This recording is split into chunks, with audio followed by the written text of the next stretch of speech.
So you're ready to purchase your first full suspension mountain bike, and that's when you realize just how damn expensive these things are. But what's the difference between the cheapest full suspension mountain bike out on the market and a more budget-friendly, best value full suspension mountain bike like this Polygon right here? The differences may not be so obvious if you've never looked at bikes like this before.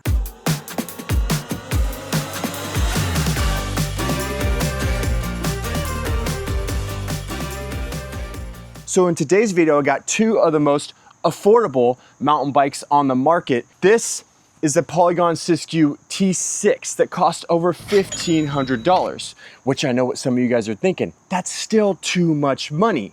So this is the $500 Ozark Trail sold by Walmart that only cost $500. But before you go ahead and make the purchase on this $500 bike, we need to cover some key details. Out of the box, what are you getting on this $500 bike? And what really sets it apart from that $1,500 bike back there? Now don't worry, in future videos, I'm gonna be taking both of these bikes out on back-to-back rides, really pushing them to their limits and seeing how they perform on the trail. But today's video is something just a little bit more simple. It's kind of like, before you click that purchase, let's take a little bit closer look at what you're getting out of the box on these two bikes. We'll do side-by-side kind of back-to-back comparisons on the suspension, the brakes, the drivetrain, wheels, tires, all the important things you need to consider before you purchase your first mountain bike. Ozark Trail, out of the box, you're getting 29-inch wheels, front and rear. You're getting 120 millimeters of suspension in the back with 120 millimeters of suspension up front. You got that coil shock in the back and a coil fork up front. Does not come with a dropper post, but it is dropper post compatible. You can see the internal frame routing right there and the hole right here for the dropper post lever to come around and connect to the bars right there. You got a decent set of bars that come on here, a decent shorter stem, lock-on grips, okay wheels and tires for more basic trails, mechanical disc brakes with 180 mil rotors, and you got the boost spacing in the back with a through axle in the back right here. So modern standards, things that you're gonna need when you wanna upgrade this bike in the future. But out of the box, you are getting, for $500, a full suspension mountain bike that's gonna allow a newer rider the cheapest possible way to get into the sport, get stoked, go ride, and have fun. So then what are you getting on that $1,500 mountain bike back there? Is that just a complete waste of money? Who needs to purchase that bike, and who would be better off purchasing this $500 Ozark Trail? On the $1,500 Polygon Siskiu T6, it's actually $1,599, so it's more of a $1,600 bike right now at Bikes Online. You're getting 29-inch wheels, once again, front and rear.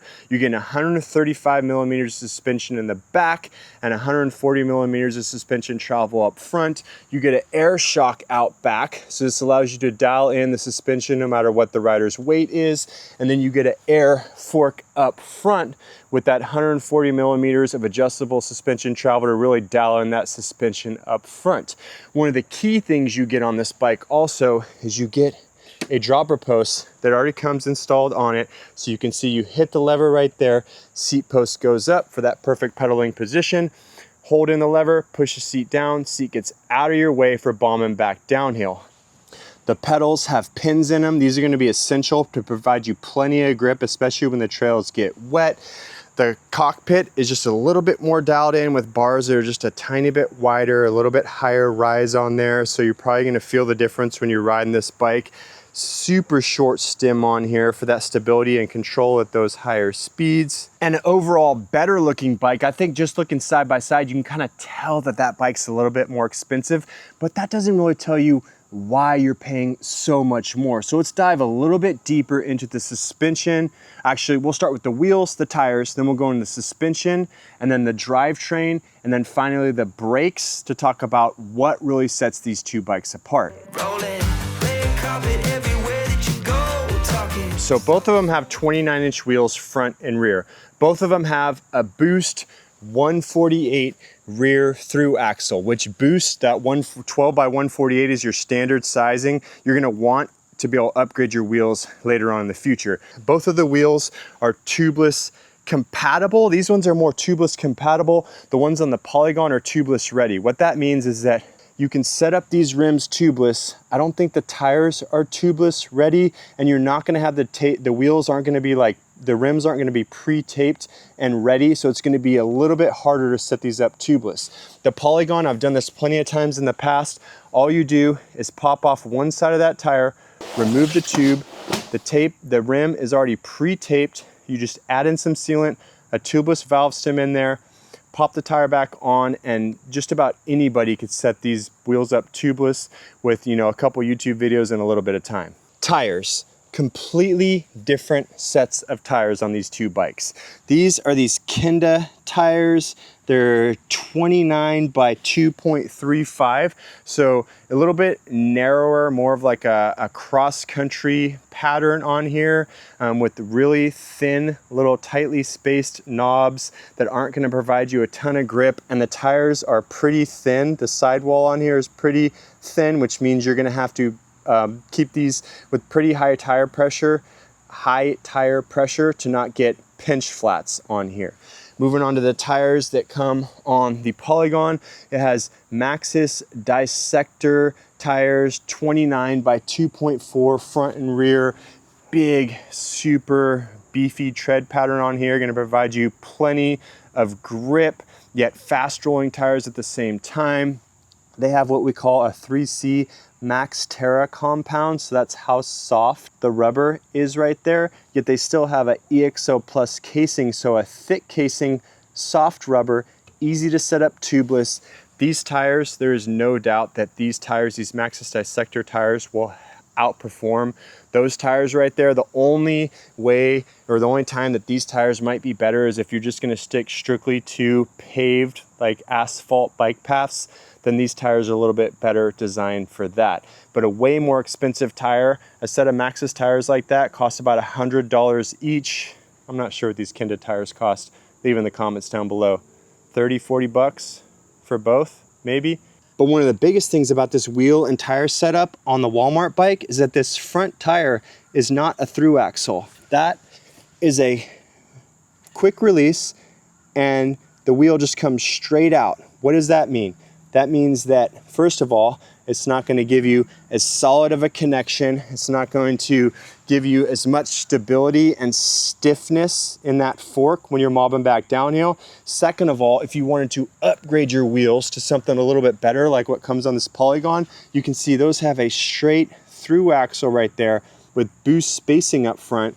That means if you wanted to take these wheels and upgrade this bike, you'd have to get a new fork, because this fork does not have that through axle. So that's one of the downsides with this Walmart bike you're getting. Boost through axle in the rear, that's good, but not a boost through axle up front. So that's the wheels and tires. And I know you guys might be thinking, Jared, for a newer rider, tires don't matter that much. But I would say you're wrong. In fact, I think tires, the wheel and tire setup on your bike is one of the most important parts on your bike.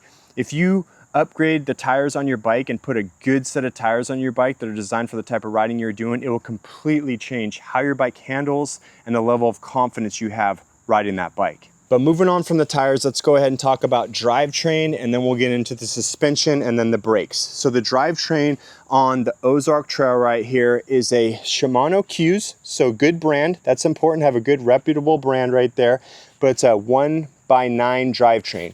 So 1 gear up front, 9 gears in the back. For most mountain bike riders, we ride a 1x12, like a 1x11 or a 1x12 drivetrain to give you enough gears shifting. But for a newer rider, this could be enough. And it does have markings to let you know what gear you're in up front. So for a brand new rider, this drivetrain, being that it's Shimano Q's, 1x9, so it does have 9 speeds, at least gives you good enough range, and it does have those markings up front if you're just trying to get used to shifting a bike and what gear to be in. This could be a good drivetrain, but not quite as good as what you're getting on the Polygon. You are getting an upgrade there. On the Polygon, you're getting the Shimano Q's. Once again, you can see the Shimano Q's right there. Looks like the derailleur looks just like a little bit higher quality than the derailleur over here. Same company, same model lineup, but this is the Shimano Q's 1x10. So you got 1 gear, once again up front, 10 gears in the back. So a little bit wider range, a bigger cog in the back to provide you just a little bit easier climbing gear for going on the way uphill.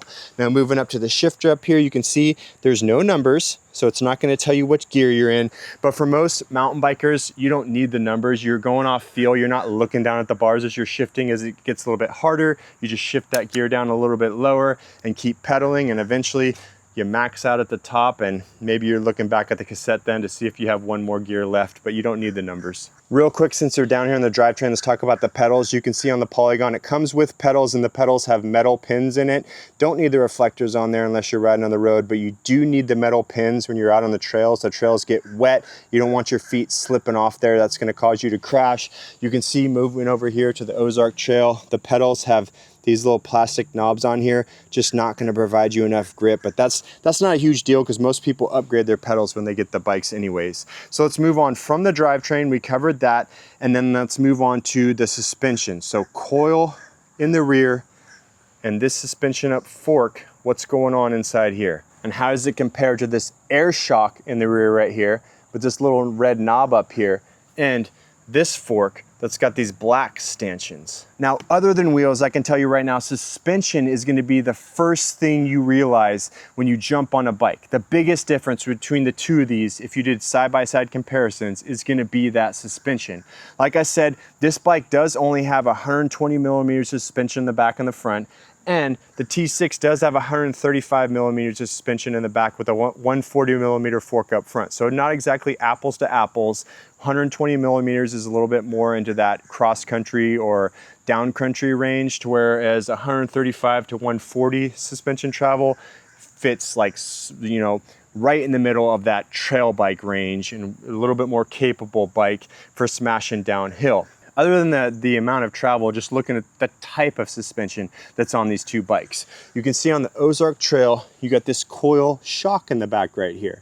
It does have this red knob up here. That's called a rebound knob, which affects how the coil rebounds. Once it's compressed down, how does it rebound out? So there is adjustment on there. That's kind of cool. And there's a coil. The coil looks cool, right? But what's important about these coils? What do you really need to get? You need to get the right coil for your weight. And you can see on here, this is an 850-pound coil on here. And for me, being a 200-pound rider, on the bikes I've had in the past, I usually use about a 550-pound coil. So 850 pounds, you're gonna have to be a really heavy rider to get that coil moving. And that coil is connected to the suspension linkage. The suspension linkage is something else we'll cover here in just a second as well, because maybe they put that stiffer coil on there because it's got some kind of questionable suspension linkage. But let's move over to the Polygon real quick. On here, you have an air shock. Once again, red rebound knob is going to allow you to adjust the rebound, and it doesn't have any other adjustments for the compression or what we would call a climb switch. Sometimes they'll have a little blue switch. You can flip it up to lock the shock out. It doesn't have that, but it does have this little valve right over here that you take off and you put an air pump onto there, a shock pump, and you fill up this chamber with air based on your rider weight. So remember that 850-pound coil over there? This has the right amount of air pressure in it for my 200-pound weight. I already dialed that in, looking at the chart for the X-Fusion right here. I already dialed that into the right pressure, so I know that it's gonna get moving when I start flying downhill. And if it's like bottoming out too much, see this little ring right here? If the suspension is bottoming out too much, I can adjust this shock without having to get an entire new coil like I would on that shock over there to get it dialed in just right. And then when you look at the suspension linkage that this shock is connected to, you can see just a lot beefier. The linkage is all connected, all these like one pieces right here, solid one piece design. It's gonna keep that nice and rigid and stiff. I mean, just look at the designing, the engineering and machining on this bike compared to the suspension linkage on this bike. And you can quickly tell that even just in that rear shock, you're definitely getting, you know, an upgrade, and there's definitely a reason why you're paying more for the $1,500 bike back there. But let's move on to the fork, right? The fork on this, besides the fact that it's not a through axle, which is gonna, you know, mean the fork's not gonna be quite as stiff. This is a Suntour XC M30 fork, 120 millimeters of travel, has a coil in right here, so no air adjustment, no rebound adjustment, no compression adjustment on this. This fork is basically like gonna give you the bare minimum amount of suspension performance to be able to get out on the trails and, you know, have fun. But if you start pushing your limits, this fork is gonna be running out of travel real quick, and definitely is gonna be something you're gonna wanna look into upgrading. And if you were gonna upgrade this fork on a bike like this, you probably would upgrade it with something like this RockShox Recon fork right here, 140 millimeters of suspension travel. It's got a knob right up here, compression knob, so you can lock it all the way out, open it all the way up, or kind of go in between to change how that fork is compressing. It also has a rebound knob on the bottom down here that you can adjust to change how that fork is rebounding back out. But more importantly, it's got this right here, this air valve right here that allows you to put that shock pump, just like you did in the back there, on here and adjust it to the right pressure for the rider's weight. So starting out right off the bat, you have your fork at the right pressure to give you that optimal performance, and that's something you're gonna want on a full suspension mountain bike. All right, now let's move on to the brakes. The brakes on the Walmart bike back here, they're mechanical brakes, which means you have a cable that runs through right there. You can see the cable coming out the back right here. They are disc brakes, so they do have 180 millimeter rotors, but they're mechanical brakes. I'm not sure what type of pads are in there. I have to be honest with you guys, like, I haven't rode mechanical brakes since I was a kid riding on my BMX bike, so we'll see how good these things perform. But mechanical brakes, you will not find these on any modern mountain bike today. What you will find on modern mountain bikes is hydraulic disc brakes. So you can see right here, brake rotors, but what's connected to those brake rotors, hydraulic 2-piston brakes. The pistons are right inside this caliper right here. Then there goes the hydraulic line that comes down, up and around to this Shimano MT200 lever. Really good brakes on this bike. I've used these in the past, and for a budget set of brakes, these Shimano brakes offer amazing stopping power. With that hydraulic fluid in there, that means not only are you going to get good power at the beginning of the ride, but throughout the ride, you're going to continue to get that really good stopping power. But how important are brakes really? If you're a brand new rider, like, are these mechanical brakes really going to be holding you back, Jared? I mean, if you're just going out on your local bike path or to your local skills park and you're riding at really slow rates of speed, then these brakes will probably work just fine. But this is what happens, you guys. You get a mountain bike, you're out there, you're riding at your local skills park, you're having fun, then you meet other riders. You want to start riding with them. You start venturing out to other trails in your area. And when you start riding those steeper, more aggressive trails, you're definitely going to want a good set of hydraulic brakes on your mountain bike. Do you guys agree? Comment below. Let other people know. Mechanical, hydraulic brakes. What do you have on your mountain bike? Now we can get into all sorts of other bits and pieces like the bars, the grips, the stem, you know, matching like little bolts and things like that. Those are all things worth considering, all things that are gonna change how your bike looks, how your bike performs, how your bike fits you. But I think I covered like some of the major things on this bike, the major differences, and hopefully it helped you start to see some of the big differences between a $500 bike and a $1,500 bike. But which one should you purchase? I think that really depends on, like, what are your local trails? What do you have around your house? What are other people riding? And how far do you see yourself really progressing in your skills? I think most of us have been down that rabbit hole where, like, we start by buying a bike, we think it's good enough, but then as we start to upgrade it over time, we realize that we spent more money upgrading our cheaper bike than we would have just buying a brand new bike. Because the reality is, most of the times you get what you can afford at the time. So this video isn't necessarily to tell you that, like, don't buy the Walmart bike. Just know what you're getting. know that you're definitely getting something for that $1,500 price. And so many times in the videos I've made in the past, people have said, $1,500 is not budget, Jared. $1,500 is too damn much money for a bike. Why not just buy the $500 bike? There's a definite reason.